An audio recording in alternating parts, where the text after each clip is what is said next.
So I wanted to make a video to talk to those new eBay sellers or those sellers who have been away from eBay for a while, and sort of talk to you about some of the things that you can do to get started, and some of the things that you may want to do, and some of the things you want to avoid. So without any further ado, let's go.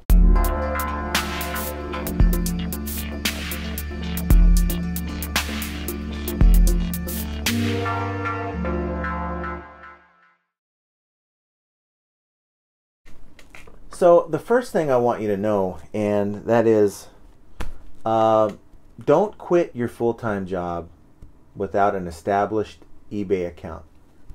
What do I mean? Well, if you're just starting on this eBay thing and you have zero feedback, right? You haven't sold anything on eBay. If you quit your job and try to do this, it's going to be so much more difficult, because I'm a firm believer in just seeing what I've seen with other new sellers, that if you have a new account, number one, you're not going to have as much of a trust factor with your prospective buyers if you have little to no feedback, right? Customers do look at that. They look at your feedback, and if you're selling a $50, $60, $70, $80 item, your customer might be a little leery as to whether or not they want to dish over that kind of money and, in their mind, never receive either the product or the exact product that you've advertised. So also, I've seen how new sellers can really be negatively impacted in the search. So I can list, I have an established account. I have some awesome selling limits on my main account. I have 2 billion items is my max. I mean, 2 billion. I called and talked to a rep who said they really haven't seen that before, and that might be a mistake. But nonetheless, I'll never sell 2 billion items on eBay in my lifetime, let alone at once. But I have 2 billion. I think it's like $500,000 or $600,000 is my cap. But along with that, though, I think eBay does reward the more established sellers on eBay by enhancing the number of searches you have, or how high you're ranked in search, right? And so for a new seller, you're not going to have that kind of trust from eBay, and I think the algorithm sees that. And while you're if you do sponsored listings and things like that, that can ensure that you get into search, but you may not be on the top of that first page. You might be on page 2, page 3. I've seen sponsored listings on pages down into search, and so it's harder for you to really compete with the more established accounts. So if you go quitting your full-time job, you might have some problem. You might struggle a little bit. So it's better to start part-time and to establish that account. See if this is something that you want to do. I had a buddy of mine earlier, well, actually not earlier this year, but last year. He was so gung-ho, he wanted us to sell, and I was happy to show him. And we set up his account, and we went in halves on a pallet, right? And so we got the stuff to his house, and he went through it, and he spent a couple nights listing, and after about a week or two, he had about 40, 50 items up, but he wasn't really selling anything, and he was just discouraged. I'm not, I don't think I can do this. So eventually he quits, and I could see why now, and that's because we had the same items. We split the pallet. I had half of what he had, but I was selling and he wasn't, and that sort of led me to see that if you're a new seller, you're competing against established accounts, and it's going to be really hard. So you want to start part-time, right? Keep your full-time job. Take 2, 3, 4 hours a day. Maybe list 5 to 10 items a day, 5 days a week. Build your account up, right? And if you're new and have no feedback, the advice I'd give is don't buy anything, don't source anything to sell, right? Start with what you already own. Old clothing, shoes, electronic devices, things of that nature, collectibles, whatever you have that has value, and you find value, you could pull an item off your shelf out of your closet and do a search either with the UPC or the title of the item to see how much you're going to make. And I would recommend starting there. Sell the items that you own, clear out some closet space, and make some money there, and then take that money and maybe start going to yard sales, thrift stores. And then I wouldn't start getting into liquidation until you've established, because what we found out the hard way with my friend is that he really didn't like it either. He wasn't having, he's retired, and going from not working to, wow, this is a job, right? He wasn't making sales, and he wasn't enjoying himself. And so by selling some of the items that you already have in your home, you can determine if this is something that you want to do full time, right? Have the right supplies to do it right. Okay, and what do I mean by that?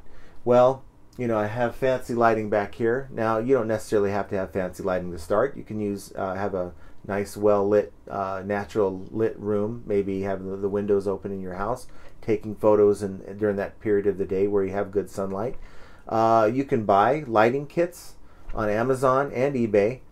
I wouldn't go crazy at first, but consider your budget. I don't know what that is, only you do, but consider not going crazy, because again, you may not like doing this. You're spending all this money on these things that you're using for your business, but in a month or two you might just say, forget it, I'm not doing this anymore, and now you've got a set of lights sitting there that you can't do anything with. So don't go crazy. Natural light works at first, right? Have a nice white background if you can find one, right? I think that looks a lot better than people putting it on their tile floor or their their coffee table or their dining room table, that type of thing. A scale, a basic scale that will have a measurement in ounces, anywhere from 1 ounce all the way up to, I think this scale does like 10, 11 pounds. I have a larger scale for larger boxes with heavier weights that I use, but for you, this is a $10, $15 scale all day long on Amazon. Your standard tape measure. You need to know the length, width, and the depth of your package, and you need to put that in all your listings, and of course you'll need it when you ship the item. Standard box cutter. Standard box cutters are going to be great when you're dealing with opening boxes of stuff. You got your tape, you got your, and I got a messy desk, so apologize, because I've been busy today and I thought I'd make some videos, so I need to do a little cleanup over the weekend. But canned air, if you're dealing with electronics, health and beauty, you get some stuff like shavers that someone's tried and there's a few hairs in there, gross, right? But you want to clean up your item. Sell it as used, but you don't want that customer to receive it with hair on it, right? So this works great. Your shipping tape, your boxes, your shipping boxes, 8x6x4 is a nice little shipping box that'll contain most first class small items. I like to use poly bags, bubble wrap. I use poly bags and bubble wrap. See my previous video, I think it was one I made about a month ago, that tells you exactly how you can save money on shipping on pirate ship, right? So just thinking about things like that. You can't just start selling on eBay without a plan, right? And having the right type of item to help you perform that plan is going to make wonders for you. You don't have to buy an expensive camera, right? I use my iPhone, and most iPhones, I think after 7, have great cameras on them. So along with your lighting, that's gonna take you a long way. So a few other things, if you don't have a lot of computer skills, I feel like most beginners are going to struggle. So it would be in your best interest to really maybe take a couple courses online on your basic web browsing, email. I mean, most of us should know this by now, right? But definitely Microsoft Office. I use Excel. Excel is a great way to keep track of your expenses, your auctions. I have a pretty intricate one that I put together that involves multiple sheets and things like that. But you don't have to get that crazy. But whatever skill level you can bring with your computer expertise will help you. Copy and pasting is important, I believe. Cropping photos, learning and feeling comfortable with maybe Photoshop, and knowing how to really make your photos stand out. When you're first starting, though, like I said, you're competing with more established sellers. So what that means is, you have an item that you're hoping to get $20 for, but only the more established sellers are getting $20, $21, $22. And you're not competing. You're not finding that you're getting too many sales. You might have to go down to $18, $19 just to move the item. So that's something to consider. Lower your items, because some buyers, when they do search, they do price low plus lowest price plus shipping. And if you're lower than your established competitor, you're going to pop up higher in search. And the last thing that I have, and this is even for the more seasoned people out there, review your listings for mistakes. So what do I mean by that? You just made a few listings, they're not selling. What's wrong? Well, could be a number of things wrong. Either the item that you're selling is not in demand, it's not a name brand, that type of thing. You didn't source well. Number two, you didn't price it well. Okay. 3, your description isn't clear. Maybe it's just one line and doesn't say much about what they're getting. Maybe you put the item in the wrong category. Like I found a couple, for whatever reason, that my item was in the wrong category. And also the last one is your item specifics haven't been filled out or completed. Right now, you got to think about it like this. A lot of us old-time sellers have been selling for a long time, and even those who have sold in the past and are now coming back to selling on eBay. I have a buddy of mine who sold diamonds on eBay for many years, and he just bought about $2,000 worth of merchandise. He has an established account. He's ready to go, right? But things have changed. Things have changed, and he's finding out that, being a power seller doesn't mean anything, right? It's all about being top rated if you want the perks. And he's finding out little things like that. But what he's not realizing is that eBay is gearing now towards mobile customers.